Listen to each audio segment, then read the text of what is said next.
In 1928, the richest man in America looked at a map of the Brazilian Amazon and decided he was going to build a city there. Not a mining camp, not a trading post. A city with paved streets, electricity, running water, a hospital, a golf course, and a dance hall. A piece of small-town Michigan dropped into the middle of the largest jungle on Earth. His name was Henry Ford.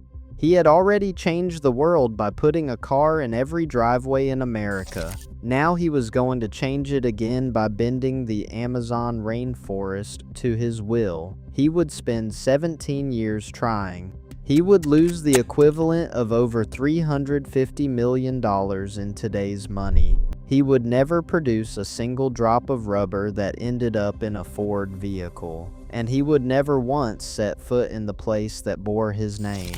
This is the story of Fordlandia.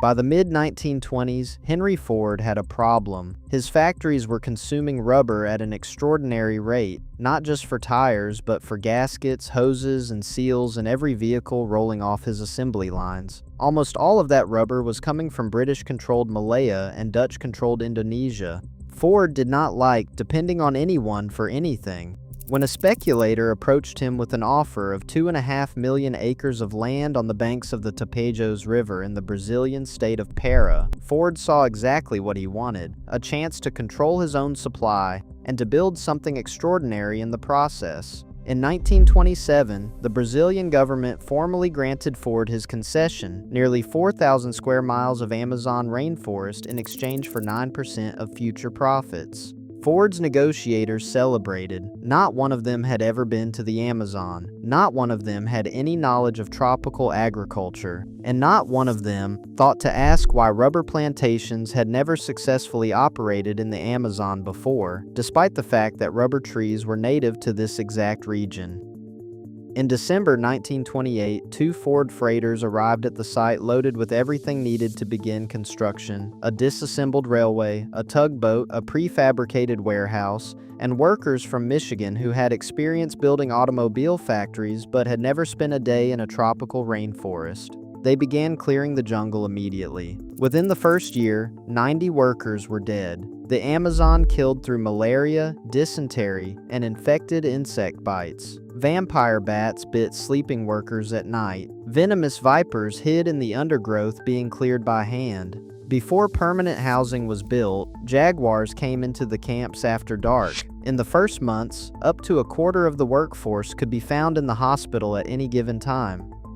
Ford's managers, trained to run factories in Michigan, responded by scheduling workers to labor in the open fields during the hottest hours of the afternoon, precisely when local tradition dictated no one worked at all. They required workers to wear identification badges at all times. They imposed American shifts on people accustomed to working before dawn and resting through the midday heat, and they served American food. Henry Ford was a committed advocate of what he considered healthy eating. He believed in oatmeal, whole wheat bread, canned peaches, and brown rice. He prohibited alcohol entirely, even though drinking was legal in Brazil and workers had been drinking their customary cachaça their entire lives. Workers were required to eat in a company cafeteria, served food most of them had never tasted and did not want. A small riot broke out in November 1928 when rancid meat was delivered to the kitchen. Managers contained it, but the anger did not go away.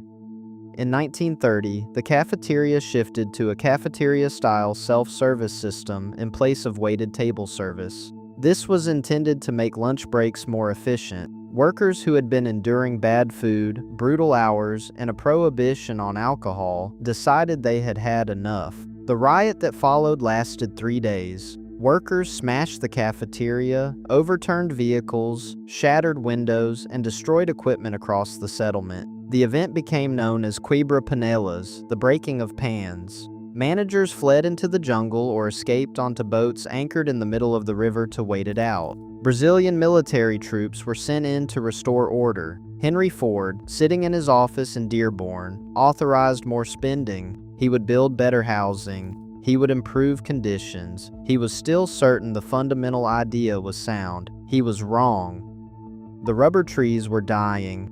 In the wild Amazon, rubber trees grow scattered among other species, separated by distance. This spacing evolved because rubber trees have natural enemies: a leaf fungus, lace bugs, red spiders, caterpillars, and salva ants that can strip a tree bare in hours. In the wild, those enemies cannot travel easily from tree to tree through mixed forest. But in a plantation, where trees are planted in tight uniform rows, a single disease or pest can move through the entire crop within days. Ford's managers had planted their trees in tight rows, exactly as rubber plantations were organized in Southeast Asia. What worked in Malaysia, where rubber trees had no natural enemies because they were not native to that region, was catastrophic in Brazil, where everything in the forest had evolved to consume them. By the early 1930s, the rubber groves were devastated. The leaf fungus alone wiped out hundreds of thousands of trees. Ford's entire agricultural strategy had been built on a basic misunderstanding of ecology, and no one had consulted a botanist before the project began.